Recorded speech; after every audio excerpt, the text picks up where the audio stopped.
Good morning, everyone. Thank you for joining us for today's Quantum Sparks class. Today, we're going to be talking about our biochemical addiction to your familiar self.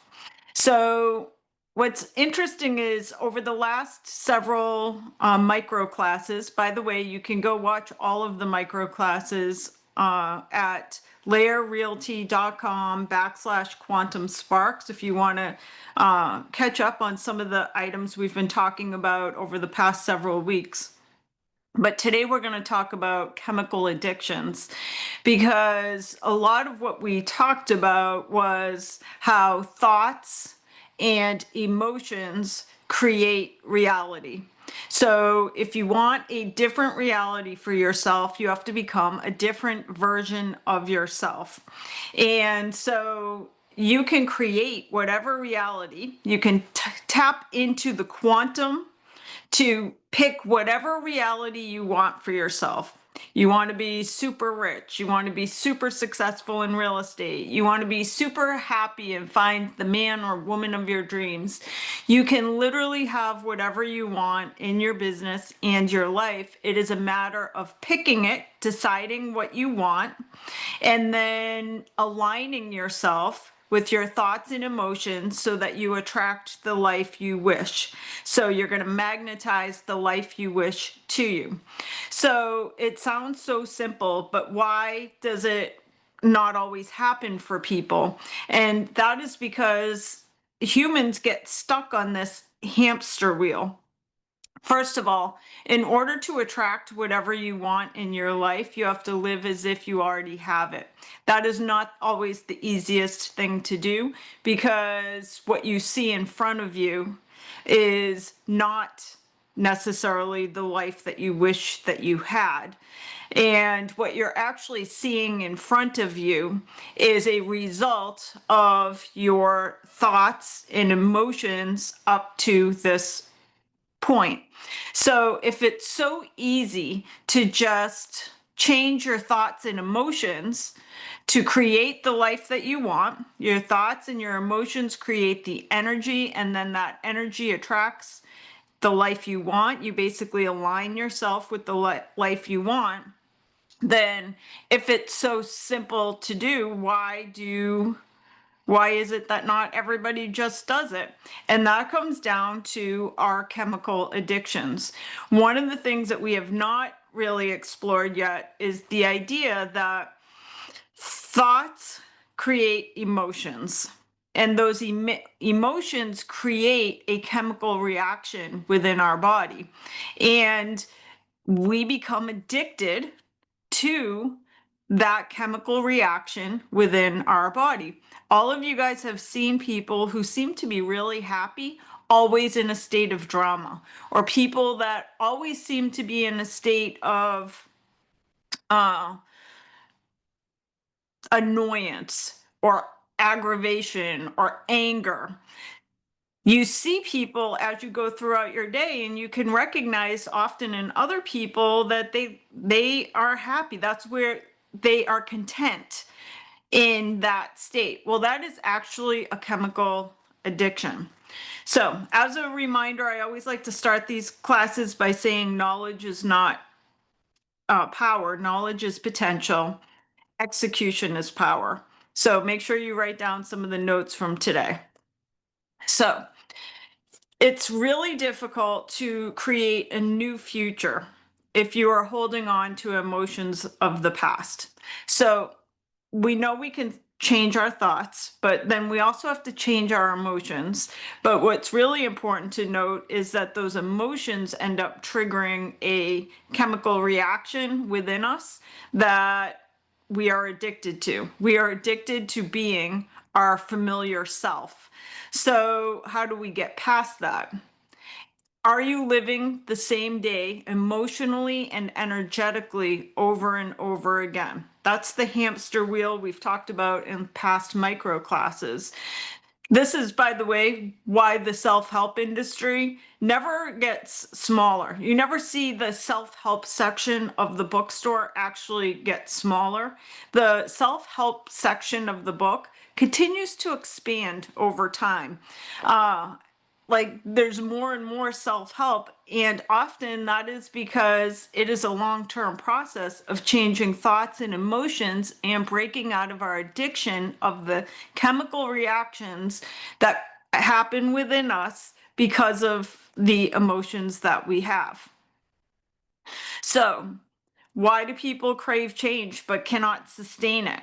Well, they think habitually, they have emotional addiction, and they have biochemical feedback loops. These are the three reasons right here why the self-help industry exists. Habitual thinking, emotional addiction, and biochemical feedback loops are really difficult to break out of. Some of these are easier than others. We can take steps to start to reprogram our thinking. And if we stick with that new program of thinking, then we're going to have different emotions around the new way of thinking. And if we have different emotions around our new way of thinking, we're going to create different chemical reactions within ourselves so that we can kind of withdraw from the addiction that we already have. This is not always easy to do, but it is possible. So first, let's just talk about neuroplasticity. And that just means that it is the neurons within our brains that create these chemical reactions to the thoughts, to the outside events that happen to us. These things happen, and neurons trigger within our brain, and they create the chemical reactions. However, we can change the neurons. We can change which neurons are firing by changing our thoughts and emotions. Emotions, as I mentioned, create chemical signals. So each emotion has its own chemical signature.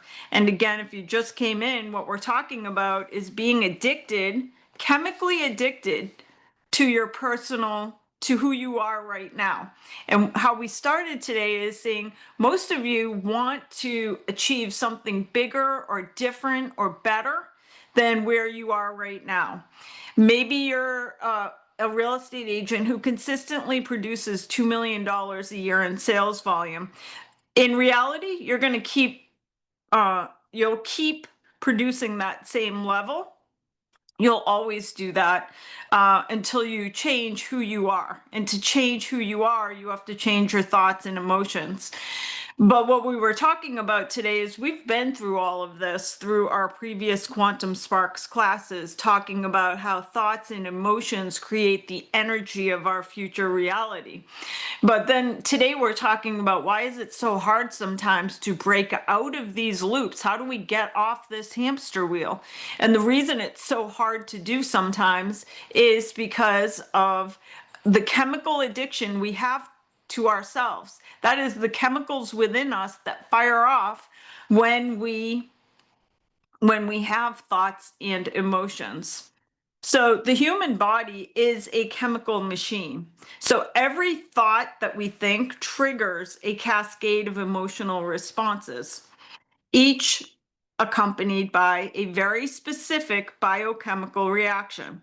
And over time, these thought, emotion, chemical cycles form the basis of who we believe we are.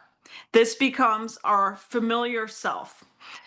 The feedback loop of addiction to your past self is something like this. A familiar thought is triggered. This is why every day is like a hamster wheel for some, is a familiar thought is triggered. Let's just say the thought is, I'm not good enough. Secondly, that thought creates an emotion, such as sadness or shame or frustration. Next, that emotion causes the body to release neurochemicals. Maybe it's cortisol, adrenaline, or dopamine.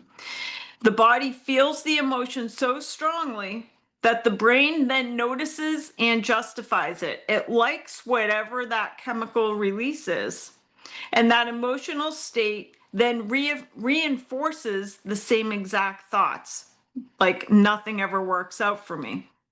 So the loop becomes self-perpetuating, and we become addicted not just to the emotions, but to the chemicals that they release. In fact, your body begins to crave them, just like a drug. It is a drug within your own system.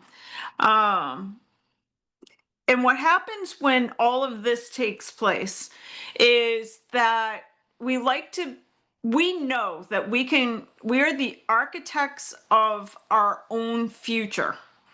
We are the architects of our own future when we can harness our minds. That means that we have an awareness and an understanding of how our thoughts and our emotions are the energy that create our future.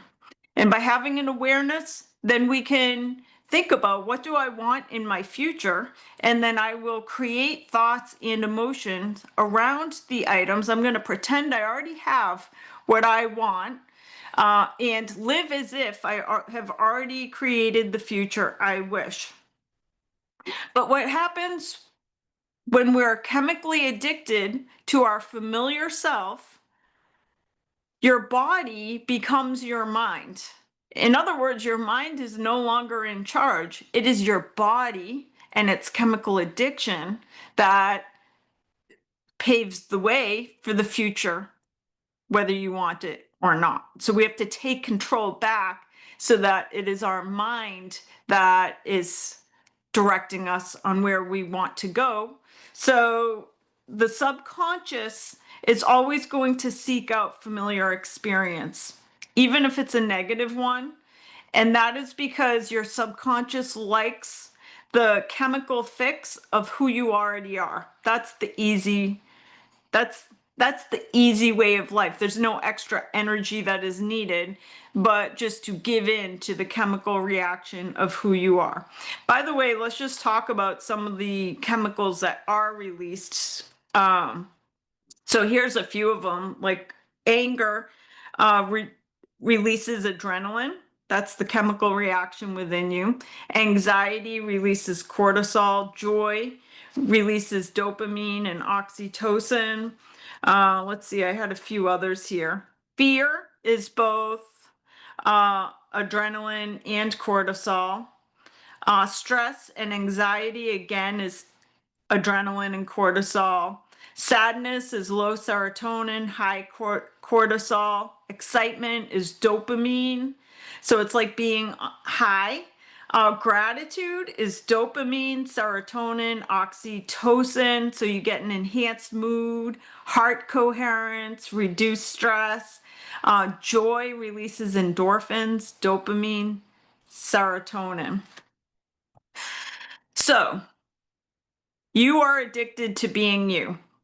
If you want to create a different version of your reality, as we said through all of the Quantum Sparks classes, is that you have thousands and thousands of potentials, millions of potential yous to choose from.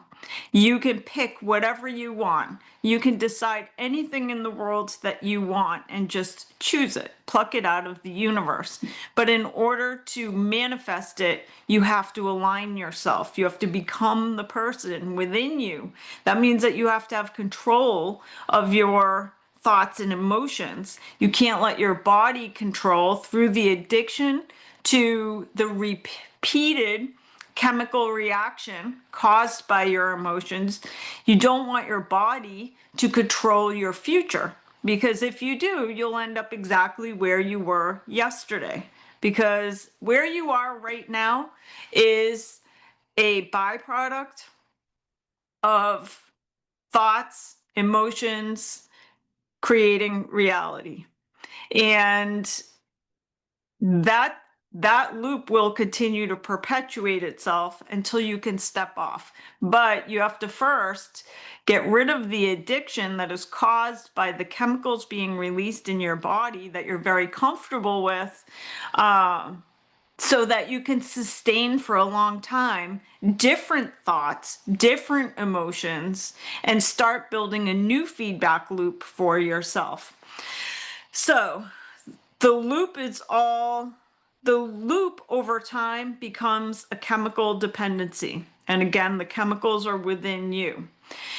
In reality, you don't fear change. Your body fears losing the familiar. So this is a chemical addiction. Your familiar self is the chemical addiction to yourself. And again, to get to where you want to go, to achieve a completely different or better or new or any kind of life you want, if it's different than the one you have now, is going to require that you break the chemical addiction that you're causing through the thoughts and emotions that you are currently having. Common addictions are stress, worry, anger, guilt, resentment. All of these are chemical reactions. So these are built off of thoughts that cause emotions that cause a chemical release within your body. You're an addict to your own chemicals within you. So the body ends up sabotaging any change. So this goes back to why are there such huge self-help areas within the bookstore or the library? That is because it's very difficult to sustain change when your body wants to go back to the chemical reactions it's used to. When you don't feel like you, which will happen when you are changing who you are, when you don't feel like you, your subconscious, everything within you wants to say, hey, let's go back. Let's go back. You can feel like you did yesterday. It felt good who you were yesterday. This is the mind-body feedback loop. Thought and emotion, which is much of what we've spent the last several quantum sparks classes on. Thought and emotion creates reality. But then there's one other piece we have to think about, and that is the chemical response to our thoughts and emotions, because those are the pieces that keep us from getting off the hamster wheel. We like the feeling of our familiar self. So, couple things to think about. The longer that you live in an emotional pattern, the more wired your neurons are and more familiar the brain and body become to them. So the longer you've been in this loop, this chemical response loop, it's going to be hard to shed it, because within you, everything's going to want to go back to that high that encompassed you yesterday. Even when the conscious mind wants to change, even when you say, I want to change, you have to realize that your body is going to resist it. Because by changing, you will have to go through a chemical withdrawal. It's going to be a different set of chemicals that are firing within you. And your body is so used to the chemical responses to the thoughts and emotions you've had up until now, it's not going to let go easily. The body will literally crave the emotions that it has been addicted to for years, even if they're negative. It doesn't matter, because it's you, it's your familiar self. It's going to buck any change because you're addicted to the chemical response of being you. The body prefers familiar pain over unfamiliar peace. The science of withdrawal. Change triggers biological resistance, irritability, self-doubt, fatigue. This isn't working. This is everything that a drug addict goes through. Somebody that's addicted to outside chemicals. Well, and everybody goes through this. We already are addicted to the chemical reaction of being ourselves. So this is why the change is so hard. It's not impossible. It's just by understanding and having an awareness of, why do I want to keep going back to who I was yesterday? This is why people stay on the hamster wheel. If you want your tomorrow or next year or 3 years from now to look incredibly different than where you sit right now, then you have to understand that it's thoughts and emotions create the reality. So you have to live as if you've already created the reality you wish to have.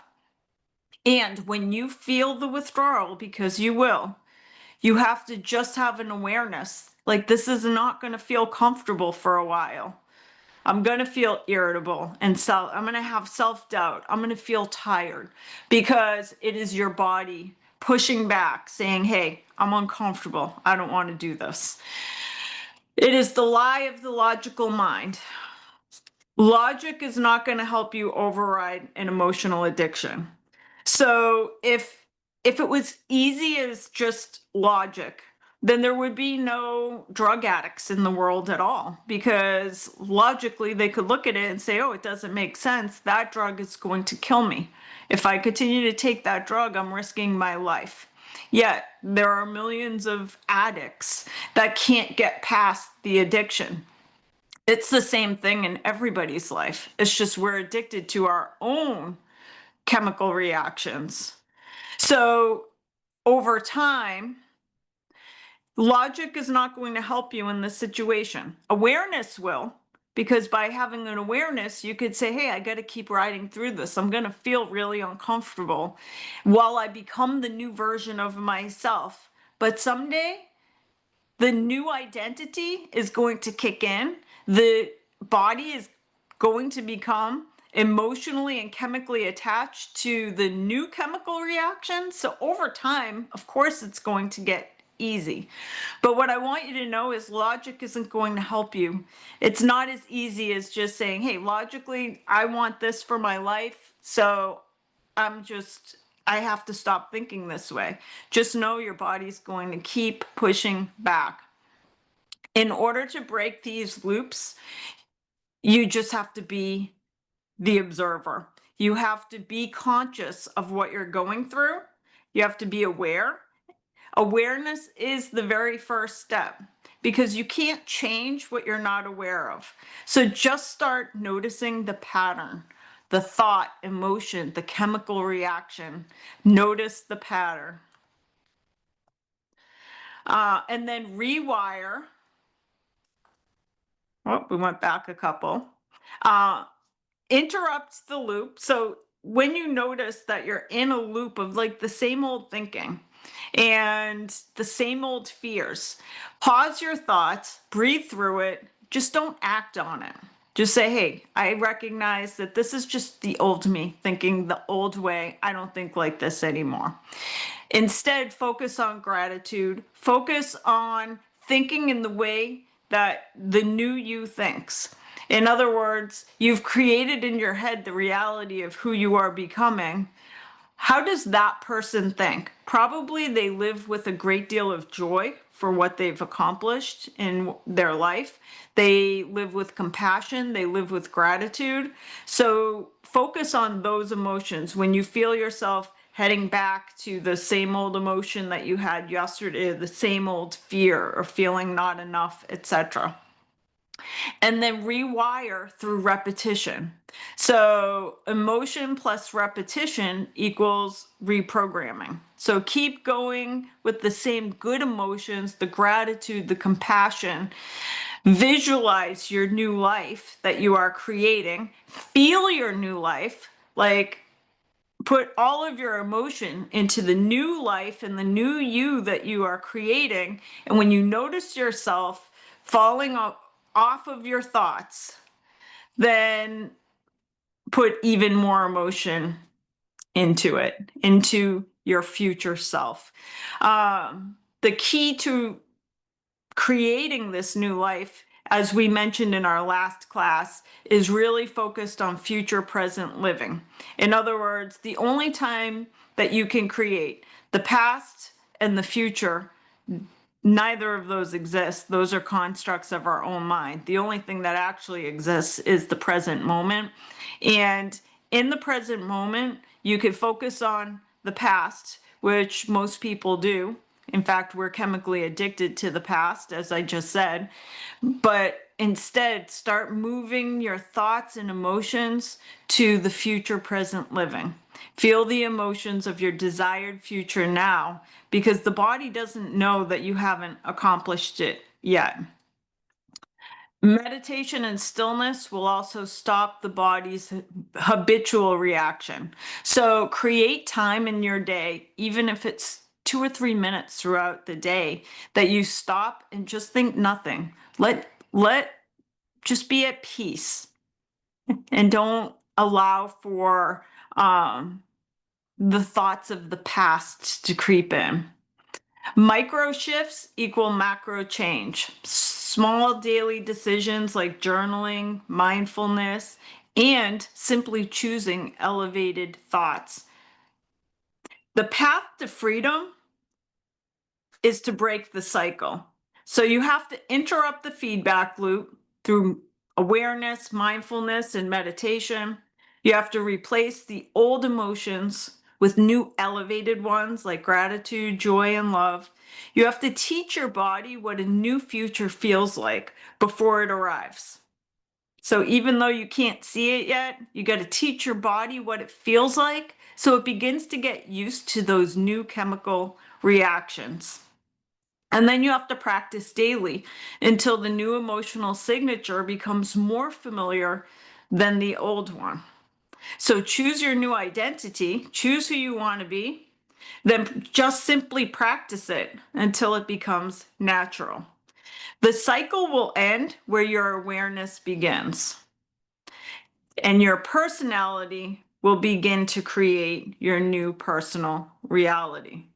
Remember this, that the body is the servant of your mind. So the body is going to follow the familiar program until your mind teaches it something new. So with that, you can check out all of our Quantum Sparks classes at layerrealty.com/Quantum Sparks. And if you have something you want us to cover in an upcoming Quantum Sparks class, you can go to layerrealty.com/ask anything. Thanks, everyone.